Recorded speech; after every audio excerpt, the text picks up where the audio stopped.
Kebetulan tadi malam saya menerima permohonan untuk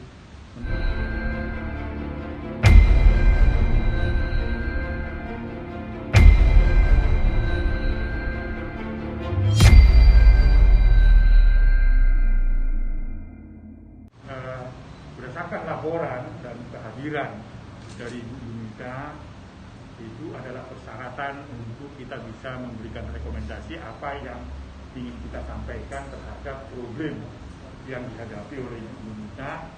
Dan saya juga tadi sudah dipertemukan dengan anaknya dan nyata bahwa anak itu ada, sehingga kami percaya bahwa perlu ditangani dengan baik. Sikap Komnas Perlindungan Anak secara tegas, karena Ibu Yunita dengan Daus itu sejak melahirkan, atau Ibu Yunita melahirkan anak, Daus dan Ibu Yunita mengumumkan secara kepada publik secara bersama-sama, dan saya juga mengetahui ada anak beliau itu dari keterangan-keterangan pers yang diumumkan secara publik. Jadi artinya apa? Anak Ibu Yunita saat ini adalah tidak diragukan lagi dan tidak perlu dipersoalkan, karena anak yang lahir itu sudah diakui dan dipublikasi oleh Yunita dengan Daus kepada publik. Jadi tidak ada masalah di situ. Nah, sekarang ada perdebatan viral di media sosial, istri kedua dari Daus ya, minta tes DNA apakah itu anaknya Daus atau anaknya Yunita gitu ya. Itu tidak ada relevansinya gitu. Itu adalah kekerasan ya, yang membuat anak menjadi trauma. Oleh karena itu tidak layak untuk disampaikan itu, dan pada waktu yang dekat ini kita akan panggil dari istri Daus. Karena apa?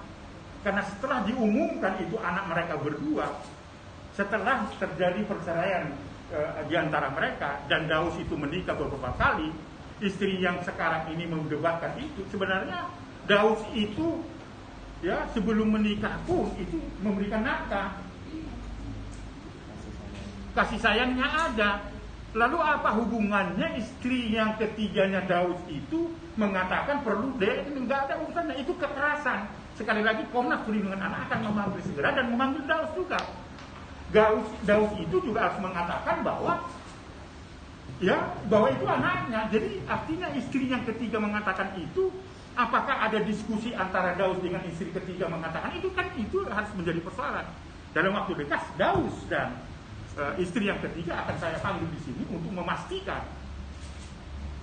terhadap praktek-praktek kekerasan itu. Jadi kalau Daus juga tidak memberikan penjelasan dari pengumuman ketika mereka menikah, itu adalah pelanggaran terhadap hak anak. Ada yang mau ditanyakan teman-teman? Ya Pak, pada akhirnya memutuskan untuk meminta perlindungan ke Komnas, apa aja sih pertimbangannya? Pertimbangannya yang pertama, sudah jelas ini sudah bukan lagi permasalahan antara orang tua ya, antara saya dengan Daus, tapi sudah menyangkut kehormatan anak saya.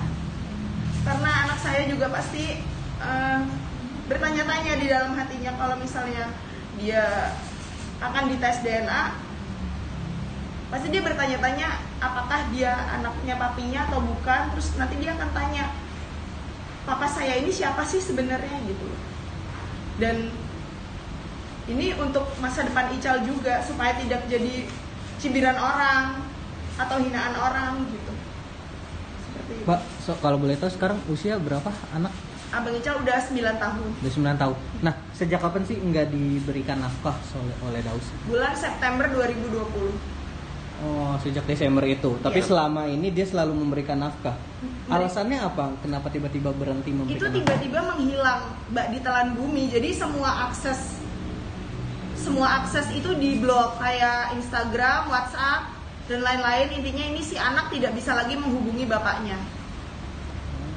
Jadi benar-benar hilang gitu aja tanpa Benar-benar alasan. hilang tanpa alasan. Nah, aku sempat tanya sama ibunya Daus atau neneknya Ical. Neneknya bilang kalau yang ngeblok itu bukan papinya Ical sendiri, kayak gitu. Siapa Mbak? Indikasi siapa yang memblok? Kemungkinan istrinya. Sejauh ini perlakuan apa sih yang didapat Ical dari istrinya Daus? Ya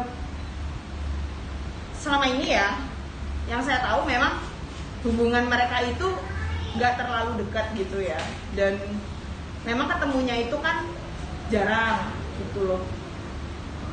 Tiba-tiba aja ngomong di sosial media kalau dia mau melakukan tes DNA, yang menurut aku itu menyakitkan buat anak aku gitu. Tapi sejauh ini anak juga maksudnya belum ada bertanya atau Udah ada karena kan bertanya. dia udah tahu, dan anak 9 tahun itu kan udah bisa nonton TV, udah tahu sosial media, dan udah tahu berita ya, karena kan pasti muncul tuh ya. Terus dia bertanya sama aku beberapa kali, "Mah, emangnya aku ini beneran bukan anak papi ya? Kalau aku bukan anak papi, aku anak siapa?" Kayak gitu. Itu kan aku kan sebagai ibunya bingung jawabnya gitu loh. Orang abang anak papi kok, kata siapa abang tuh bukan anak papi, aku bilang gitu sama dia gitu loh.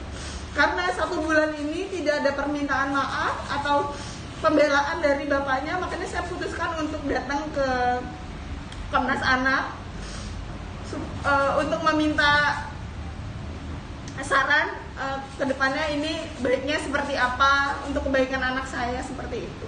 Sempet tahu nggak sih Mbak kenapa pihak sana tuh tiba-tiba saja ngomong kalau ini bukan anaknya Daus, harus tes DNA? Kalau itu aku kurang tahu. Kenapa tiba-tiba ada omongan tes DNA? Makanya mungkin itu nggak mungkin ada asap kalau tidak ada api. Nggak mungkin kan tiba-tiba istrinya ngomongin tes DNA kan? Mungkin sudah ada perbincangan antara suami istri, kan aku juga nggak tahu gitu. Tapi sebaiknya sih dari pihak Daus Mini seharusnya nggak diem aja gitu loh. Ini anaknya loh dikatain gitu loh. Jangan mentang-mentang yang ngatain istrinya, terus dia diem aja nggak berani ngebela anaknya kayak gitu. Sudah sempat berusaha untuk bagaimana caranya untuk bisa bertemu sama Daus dan bermediasi gitu sama Kan beliau. diblok semua aksesnya. Mungkin lewat ibunya gitu. Minta dipertemukan. Ibunya tidak mau ikut campur urusan ini. Jadi lebih tepatnya ibunya juga takut ya sama anaknya gitu. Gitu, jadi nggak bisa menjembatani juga seperti itu.